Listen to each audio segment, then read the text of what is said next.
Nupraptor, with his blind act of vengeance, threatened to destroy all of Nosgoth.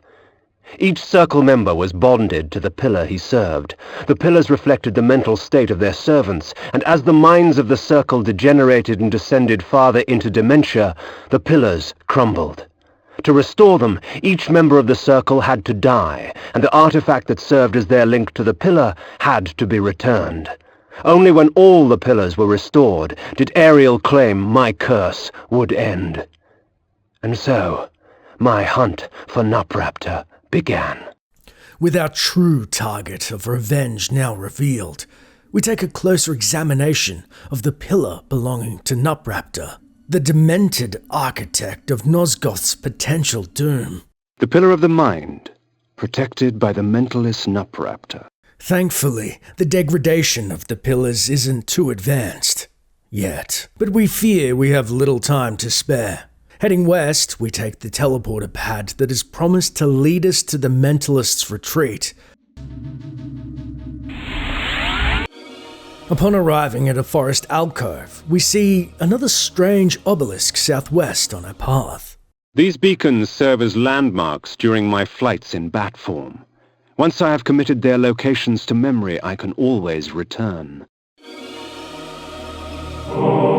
In bat form, I can travel great distances with ease. From my vantage in the heavens, no region of Nosgoth is forbidden to me. To the south, we see two mace-wielding lackeys approach us, no doubt at the Guardian's behest, the first of many more to come.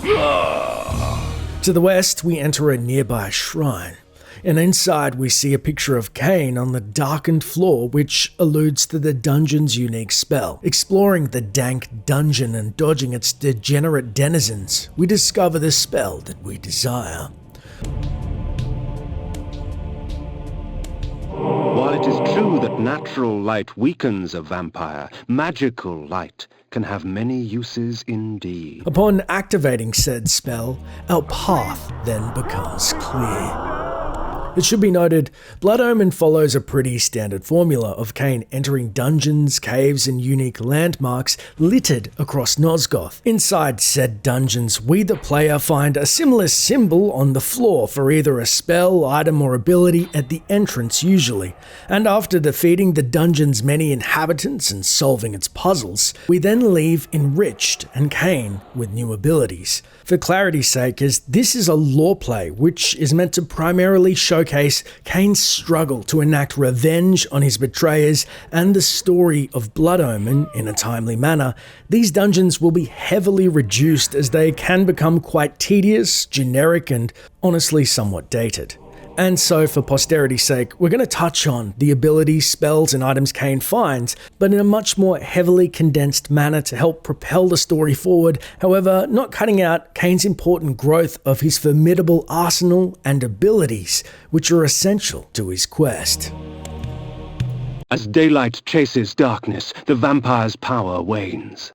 Southwest in a gully, we find more brigands, their coloured hoods denoting their quote-unquote abilities, from the more pitiful, sword-swinging, orange-hooded blade fodder to the purple, garbed knife throwers.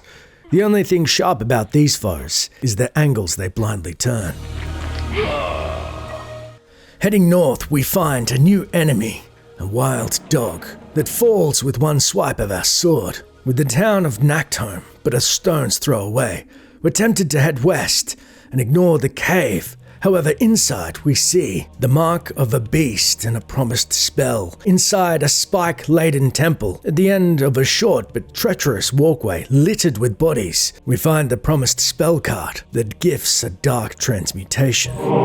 My Lupine form enables me to move like lightning and leap over obstacles barring my path, but the guise of the wolf brings with it its own kind of hunger and rage. A path now removed, we try to travel to the other side to no avail.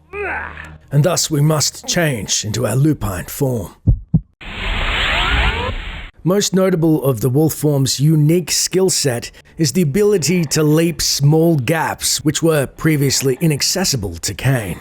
Also of note, the wolf boasts a powerful swipe attack. However, getting in range, being closer than the sword, but not too close as to confuse the enemy AI, allowing us to rip the flesh from the foul fiend's jugular. As previously stated, these dungeons were mostly designed to force the player to get used to the new abilities. However, as we exit the cave, it becomes quickly apparent that our leap ability has already become invaluable in our repertoire of skills. First, leaping above the northern ledges that barred our path, and then second, the small body of water that is still acidic to the touch in our beast form. We then collect by a forest multiple hearts of darkness and some flays before heading into a new dungeon with some now familiar spike traps. However, we're promptly met with a halberd-wielding guard and realize our Lupine form is vulnerable due to close quarters and rely on our flays instead. Indeed, for all of the beast's enhanced agility, we cannot wield magic whilst in this form. A path now unlocked, we head north through the double doors, now open, and find a teleporter. Transported back to the beginning of the beast cave, we head outside and see one of our own kind that falls with a single swing of our claw. Bounding over the hills towards our goals, past a sign that tells us Nachthom is nearby, we then discover a bat flight point to the west, and as we retread our path back, we see just above a small lip one of the fabled Spirit Forge's entrances. Once inside, Kain shares its history and warns. One must be wary in dealing with the Spirit Forges. The wraith and shades that inhabit them offer items beyond mortal dreams in exchange for a sampling of your blood. The wraithsmiths forge their items with forfeit souls. Shed your blood for me, and these artifacts will be yours. Imagine what power you could wield. Reluctantly, we agree to his price. So, you come to the Spirit Forge for help, do you, vampire? Trade your secrets for the blood of the dead, I will. With our life force now drained to a dangerously low level, we've been gifted 10 flays. And although the artifacts are invaluable against our enemies, we have a dire need to feed, and heading west, we walk into a potential ambush.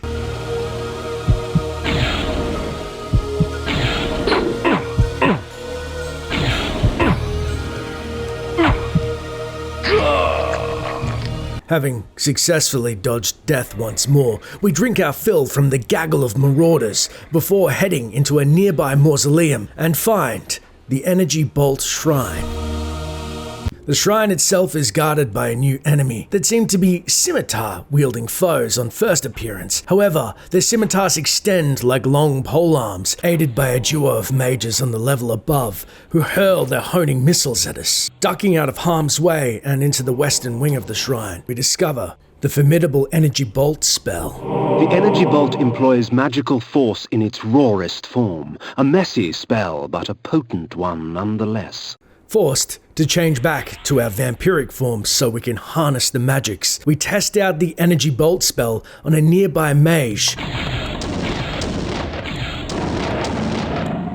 It takes 3 bolts to fell them, but to great effect. After felling many mages and solving the shrine's puzzles, we dodge incoming electricity bolts and scimitar-wielding inhabitants. We find ourselves met by darkness, and our strength once again returns. We see, finally, that Nachthom is now within our grasp, and as we head around the back of the shrine and north, dodging familiar canines, we enter the cave above a lip to an unfamiliar sight. The blood of ages flows so sweet. Come, drink from us. Although somewhat wary of the promised power from the bloody shrine, we're compelled to drink from its crimson waters. Your strength has increased, for our blood enhances. Post-drinking the crimson ichor, we can feel our strength enhance, but are not sure exactly how.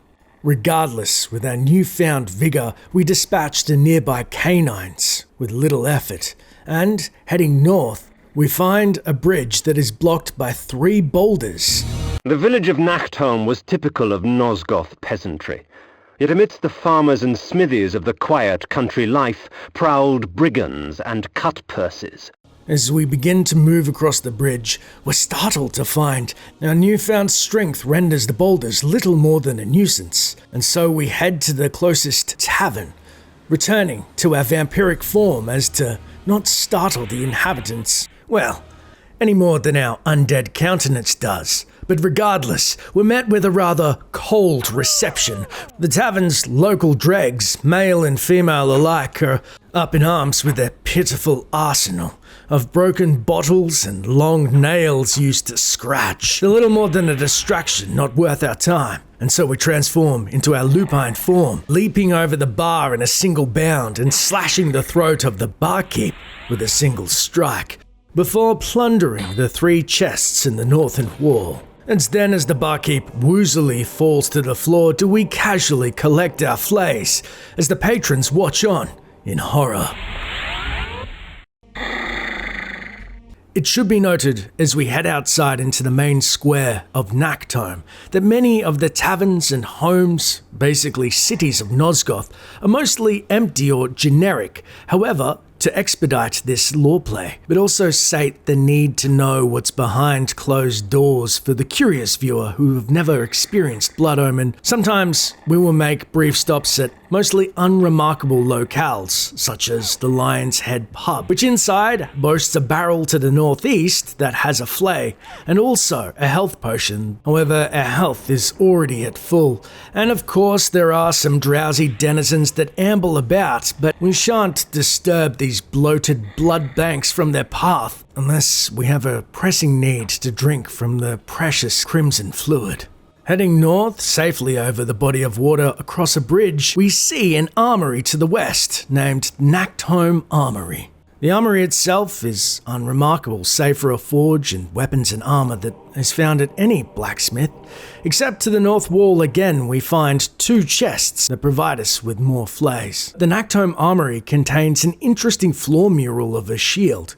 Given that most murals, especially those depicting power-ups or weapons, were found on the floor of where the item was picked up, it could be speculated that Kain was originally meant to have gained a shield here, but this was removed from the game. Outside once again, we ignore the roaming villagers, heading west across a bridge and towards the King's Tavern.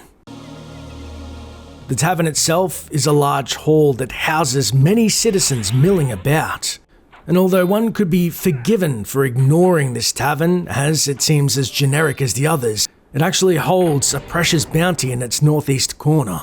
Of all the methods I employ, this is perhaps the cruelest, causing my victim's body to shrink on itself, crushing bones and rupturing organs till the pressure inside bursts the sack of fleshy skin, spraying its contents for all to see. Unable to contain our curiosity, we decided best to test our new ability to horrific effect. Exiting the tavern, we head east to the only other residence on the island. Inside are 2 residents, a male and a female, who own a picture of either a screaming face or the ugliest child we've ever seen.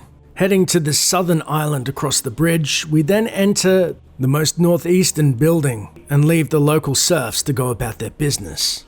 Outside once more, we head to the west to the only other accessible building on the island to be greeted by a local gravedigger and his wife, as he somewhat humorously tries to defend his wife's honor with his shovel. We would leave them be, but now she will pay for his transgression. Once outside, we then return to our wolf form for flight of foot, heading north outside of the village as it has been fully explored. But before we continue north to Stenson Crowe, we head west and are forced to pass through some particularly painful water, as there is a bounty that lies for us up in a northern cave. Inside we see a boulder which we easily push past and step onto the Crimson Teleporter.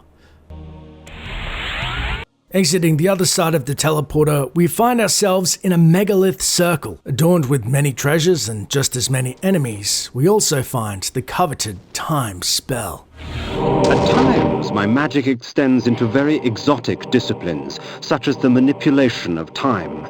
I am able to slow time down so I can move about, quick as a wolf, while all others move as though they were mired in mud. Again, with so many enemies about, we think it prudent we test the efficacy of this exotic spell.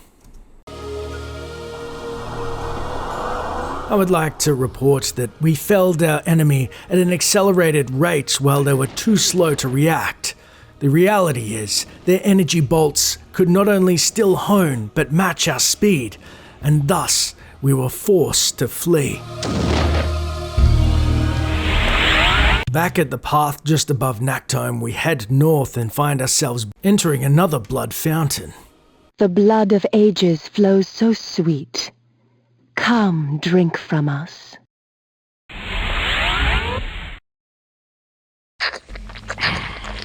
The rain will do you no harm, for our blood preserves. Although the disembodied voice promises that their blood preserves if we head back inside the cave, we find that we're not allowed a second sip of the crimson ichor. Do not be greedy, vampire. You have had your fill. Although the blood fountain's mistress had claimed that Kain will be protected from the rain, we dip a toe and find that bodies of water still burn like acid. Just above us, we see signage leading to the entrance of Stenson Crowe, or as the locals have seemed to aptly nickname, Stenson Crowe. The town of Stenson Crowe bore with it the infamous aroma of its inhabitants.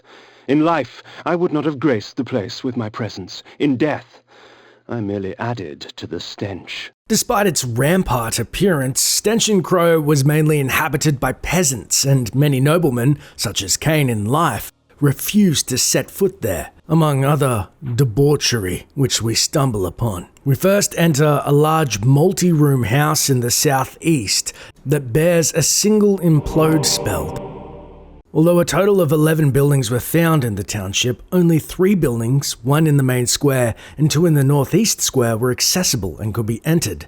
Indeed, perhaps the most valuable point of interest is found in the northwest of the town, in the guise of a simple man cooking called Urmok the Mad. This lunatic was delighted to see me. Perhaps his madness would reveal a greater truth. The bastards in Stenson Crowe shun me as Nosgoth shuns them. I know what it means to be an outsider, vampire. I fear you not. But remember this, there are others who will speak to you, so long as you know how to look. Although it is easy to dismiss the words of a madman offhand, we have the feeling his words may prove more invaluable in due time. Inside the nearby tavern, the second of 3 buildings we can explore, we find 2 flays as well as more intolerant strumpets, as Urmok had promised.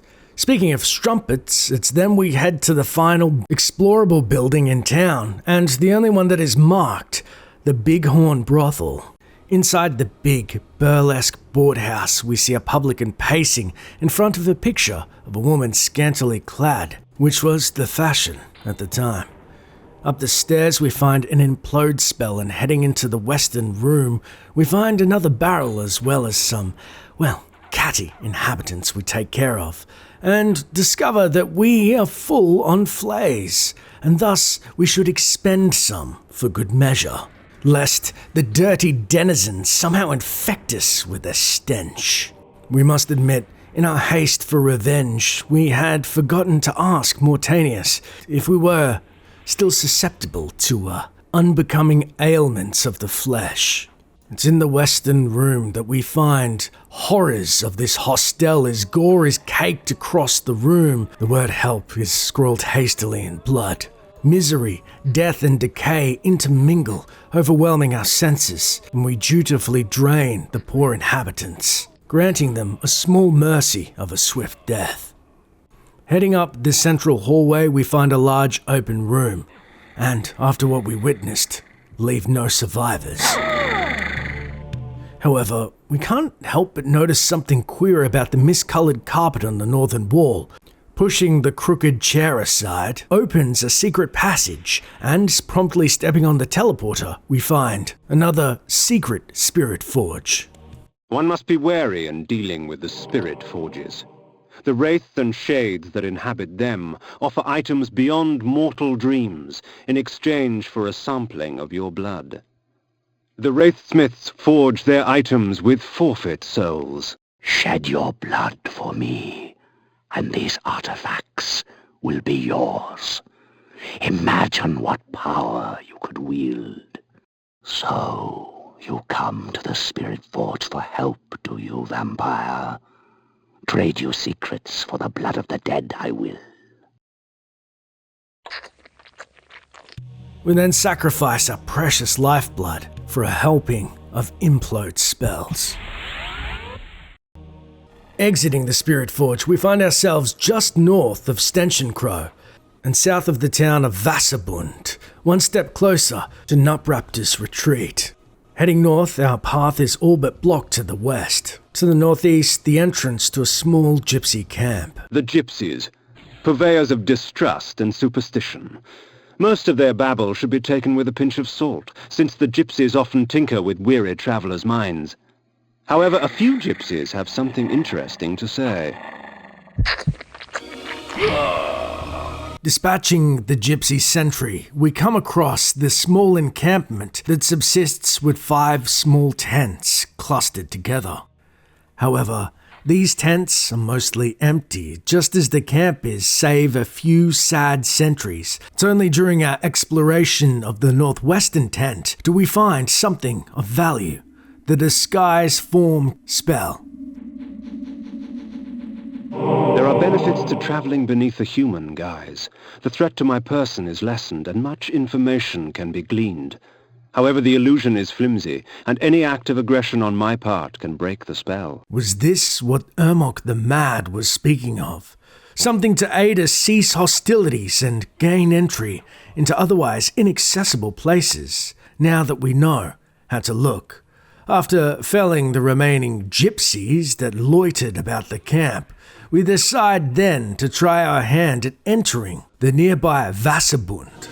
Vasserbundt lay, its glory now stained and faded, a faithful child in the looming shadow of Nupraptor's retreat. With the promise of vengeance spurring our flight of foot, we begin to cross the bridge. An axe-wielding guard stalks us down, and we're forced to reduce him to a fine, bloody mist.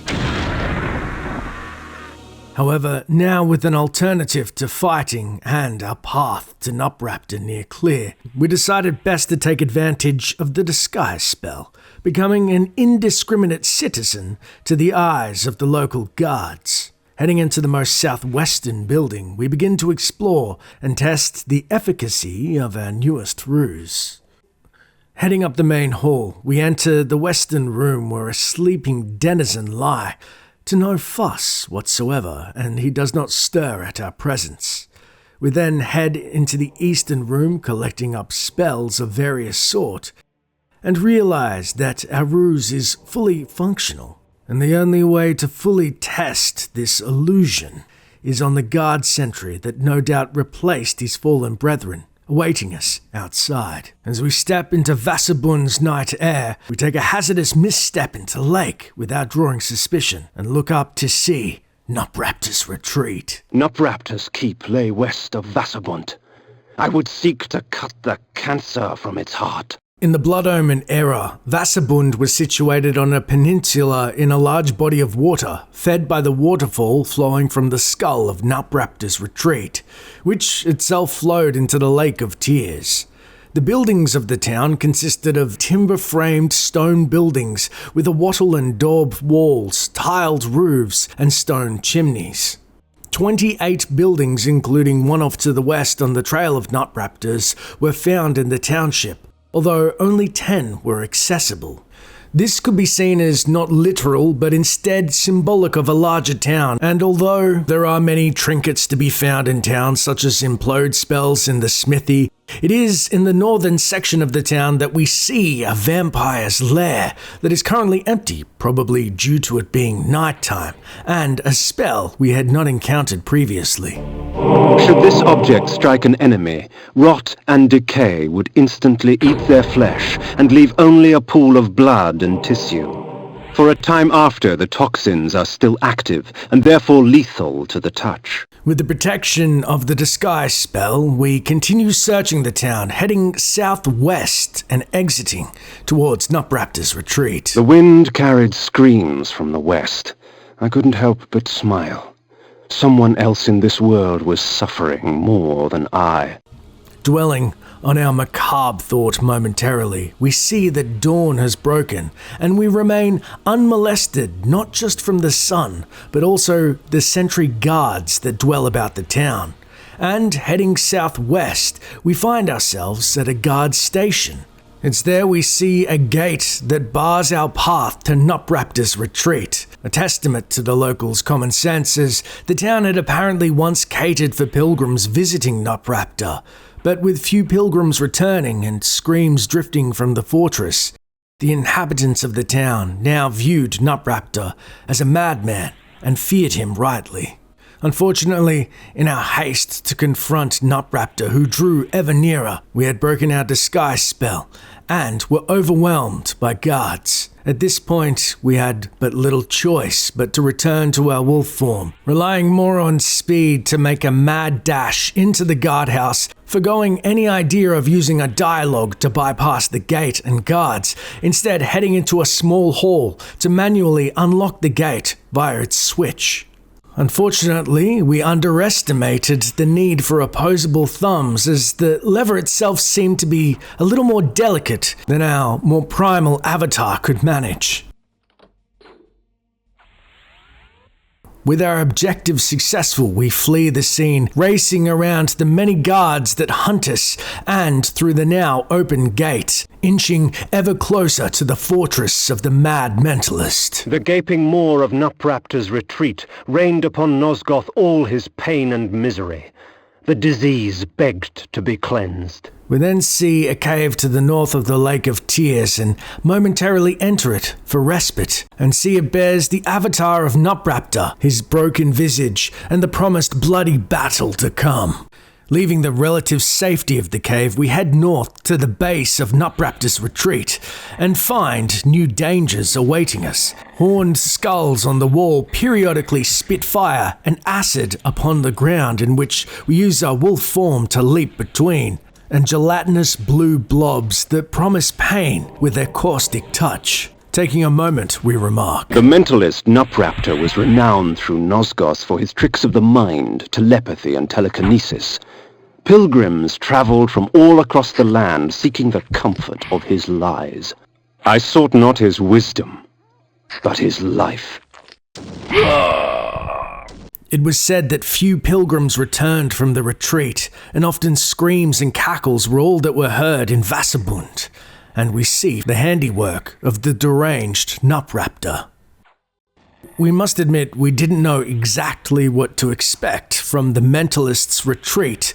We can see that there is an element of not only mind games being played with its tortured inhabitants, and we too are forced to overcome the sadistic intricacies in which have been laid before us. No doubt designed by the deranged Guardian himself. Having survived the first level or gauntlet that Nupraptor prepared, we momentarily bask in the bitter irony that his own tortured pilgrims have become invaluable nourishment that aid us in persevering through this hellish trap. Dodging the many obstacles and dining on the denizens, we enter a new room that is draped in darkness. However, our dismay is short-lived thanks to the magical light spell. Now, with the room illuminated, making our traversal of the acid pits much easier in our wolf form, bounding to the north collecting a flay and some magic, and also using an energy bolt to unlock, no doubt, another hidden recess of the maze-like fortress. Heading south, we now see that the button activated a bridge to the formerly impassable acid pit. We race then past the obstacles and arrows just as the light leaves the room and darkness seeps in. Dispatching the trio of acidic amoeba, we then feed for a final time before heading through the northern door. You dare intrude upon my sanctuary? Can I not mourn in peace? Leave and let my solitude be complete. This rasping shell of a man must be none other than a guardian, Nupraptor. Despite his maddened pleas, he shall find no respite from our vengeance. Heading through the eastern hall, we realize we've made a fatal error and have not used our illuminate spell once more as we face Nupraptor's cultists, mired by darkness. And we find that instead of a blade, flays are much more useful. Heading north past the feast that's laid out for the priests in what appears to be a small kitchenette girt by bookshelves, we find in the northern room a final cultist. On first glance, it appears he was nothing more than a sentry or perhaps a torturer of a poor victim attached to the western wall. But moving closer to some of the shackles, we find a secret puzzle comprised of pulleys, with a hidden pattern we must discern by pulling each chain in the correct sequence to unlock our previously barred path. Once successful, we find that the original hallway's northern door is now open to us, and heading inside, we discover more bodies and booby traps are bountiful. It's not until we head into the next room we see our progress is abruptly halted as a spiked pit that we cannot leap even with the aid of our canine claws, and once again utilize the energy bolt spell. Heading up to the northeastern hall, as the door is barred just to the north, we find a new enemy, some form of Pied Piper that brings the dead back to life with him. And although he does not attack us, his sentries do, one by one as he calls upon them. Only by felling the fanciful fool may our journey resume. Utilizing the pulley on the northern wall, we have now opened the previously inaccessible door that we saw in the hallway. And, upon entering it, we find the entire room caked in gore. And it's then we pause, commenting. The cretin squandered life and left it seeping on the floor. Such waste was a travesty. Perhaps Nupraptor needed to be taught a lesson as to the value of blood. With Nupraptor drawing near, we find in a final room a strange depiction of the revenants that we'd previously faced. Transforming back into human form and utilizing the energy spell, the dead rise from the ground, and a demented duo of harlequins bring forth their zombie army, encircling us momentarily, but we manage to escape. Finding we may have moved out of the frying pan and into the freezer. In the middle of a cavernous hall unlike any other thus far is a brain that has been painted on the ground, the symbol of Nupraptor, and a large skull embedded in the wall to the north that is blocking our path. This room would have 4 pillars. Each pillar signifies a test from the Mentalist. Starting with the northeastern pillar, we then move into the room to find a simple symbol of a woman screaming on the ground.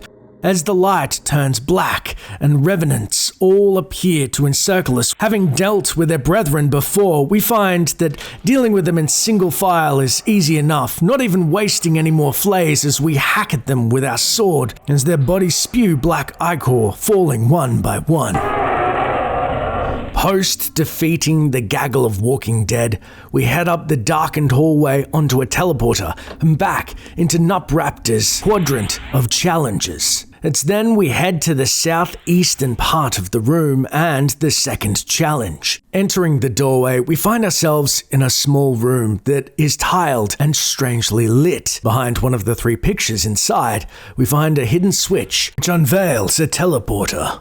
Transported, we find ourselves in a large cavernous room. We cannot see but an inch past the claustrophobic darkness. As we move off the path of the light and into the shadows, we're transported back to the picture of the woman outstretched, and our journey begins anew. The puzzle itself is actually fairly straightforward. All we have to do is try and listen for the click of tiles which are on the ground, which then opens a new lit path, and we rinse and repeat, never straying from the light. Otherwise, frustratingly, we will be transported back to the beginning of the puzzle and have to navigate its dark dimensions anew.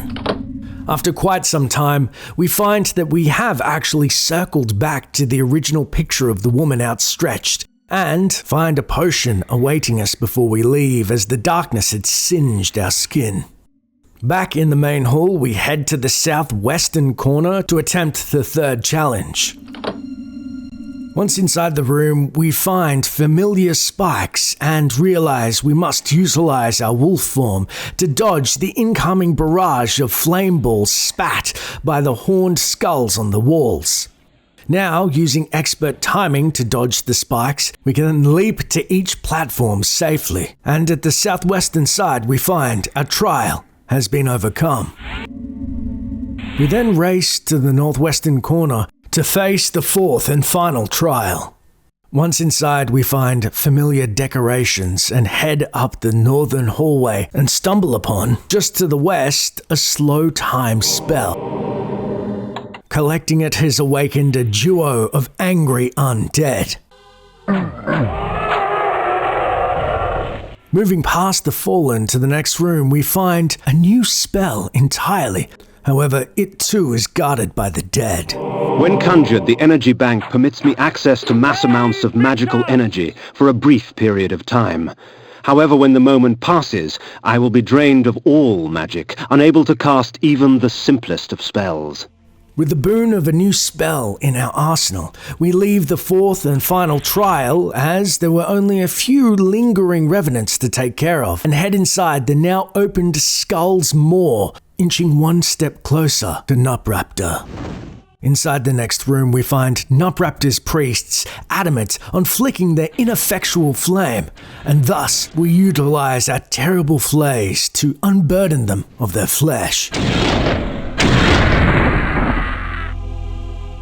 In the southern room below, while battling one of Nupraptor's acolytes and flicking switches to unlock the doors above, we see we are in the lower mandible of the skull in which his retreat sits. With our path now clear, we head to the room above and realize there is a door to the west we can enter.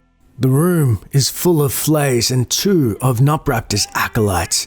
However, we have decided to save said flays and savor the moment using our blade to cut their incantations short.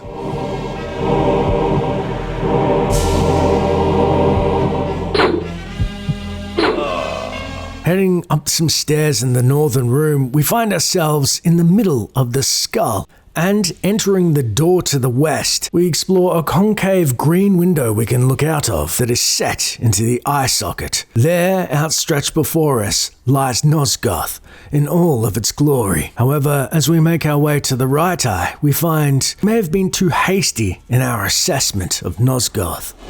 From the depths of the retreat's eye sockets, I viewed Nosgoth in a different fashion. The glass seemed to warp the image and taint the color. As if Nosgoth needed assistance in making its corruption apparent. Exiting the eye, we head through a teleporter and into the top of the skull, as if to mirror Nupraptor's own mind's warped and deranged view of the world. The space itself seems to bend our own perceptions. After collecting the last of the spells, items, and trinkets, it's then we head through the final teleporter and see the safety of a save point before we confront the mad mentalist Nupraptor. However, as we enter the doorway to the east, we see an unexpected ambush awaits. So, Malik, have you come to fail the circle once more? Leave, Paladin. I do not need your protection. Come, Kain. Come, share my pain. as we finally confront Nupraptor and see he was protected by Malik.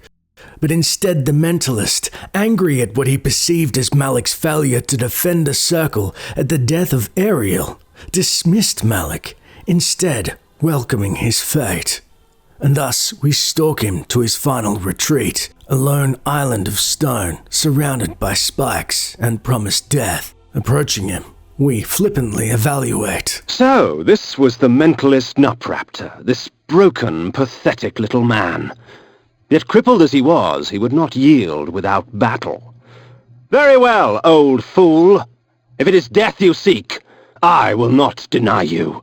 As crippled as Nupraptor was, employing several illusions with his mental powers, and as we ourselves attempt to attack him with our fearsome flays, we remember that we have magical energy bolts in store. As we continue to dodge his magical spheres of death, one of the piercing purple probes hit us in the midline and shatter on impact. However, as we duck through one of his disappearing spheres, we quickly learn our magical assault is for naught, and instead use our blade to pierce his putrid flesh. As the steel of our sword bites into the chair-bound bastard, we hear a scream of one of his victims in the background, almost propelling him on to change his attack. However, his obsession with skulls matches our own, as we cleave his head clean off his shoulders.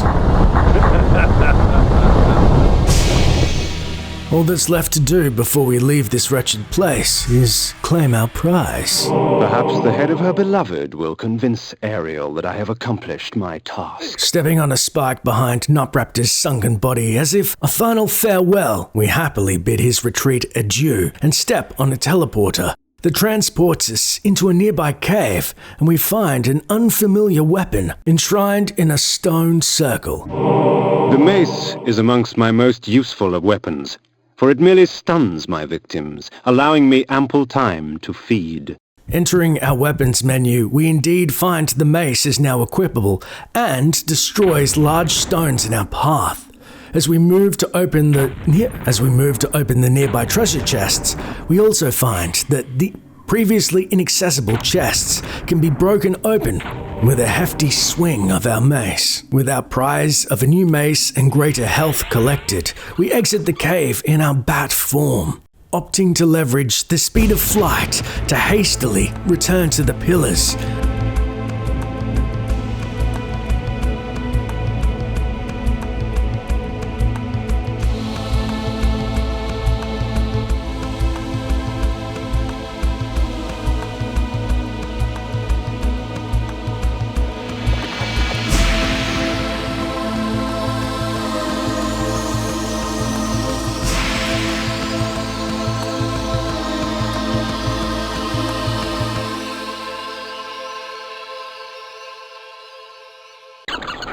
And Ariel, with the dearly beloved's decapitated head in hand. I placed Nupraptor's head before the Pillar of the Mind, and watched on as it dissolved into the stone. The pillar accepted its offering. Thus, it was restored. Nupraptor was but the genesis. Forever tainted by his madness, the circle was beyond redemption. For them, absolution lay only in death. In me, they would find their deliverance. But first I had to defeat their shepherd. Malik, defender of the Nine, lay in a keep to the far north, past Vasserbundt. It was time for me to test the wrath of the Pillar of Conflict.